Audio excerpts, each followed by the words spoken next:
जंगल में आज मंगल करूं। মেরে ঢোলনা থেকে চিকনি চামেলি ভিন্ন ঘরানার অসংখ্য গান গেয়ে অনুরাগীদের মুগ্ধ করেছেন শ্রেয়া ঘোষাল। তবে সম্প্রতি এক সাক্ষাৎকারে তিনি জানিয়েছেন ভবিষ্যতে নির্দিষ্ট ধরনের গান আর গাইবেন না। বছরের শুরুতে অরিজিৎ সিং ঘোষণা করেছিলেন তিনি আর ছবিতে প্লেব্যাক করবেন না। এমন খবর ছড়িয়ে পড়তেই চমকে গিয়েছিলেন অনুরাগীরা। এবার বড় সিদ্ধান্তের কথা জানালেন শ্রেয়াও।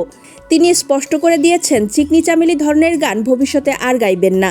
চিকনি চামেলি গানটি গেয়ে ব্যাপক জনপ্রিয়তা পেয়েছিলেন শ্রেয়া।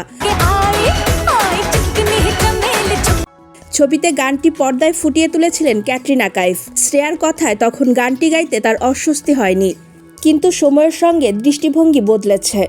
এখন গান বাছাইয়ে আরও সতর্ক থাকতে চান তিনি। চিকনি চামেলি জনপ্রিয় হওয়ার পর তার কাছে এমন অনেক গানের প্রস্তাব আসে যেগুলোতে নারীদের অবজেক্টিফাই করা হয়েছে বলে তার মনে হয়েছে। অর্থাৎ গানের কথায় নারীদের অসম্মান করা হচ্ছে, এমন ধারণা থেকে তিনি এসব প্রস্তাব ফিরিয়ে দেন। এমনকি এক গীতিকার বন্ধুর দেওয়া একটি গানে আমাকে চিকেন বানিয়ে খেয়ে নাও ধরনের পঙ্গক্তি থাকায় সেটিও নাকচ করেন তিনি। এই প্রসঙ্গে শ্রেয়া বলেন, এটা শুধুই মজার একটা গান নয়, এর মধ্যে শিল্পের ছোঁয়াও ছিল, তবে কিছুটা সাজেস্টিভ ছিল। সেই সময় আমি ঠিক বুঝতাম না কি গাইছি। কিছু পঙ্গক্তির গভীর অর্থ বোঝার মতো পরিণতিবোধ তখন ছিল না।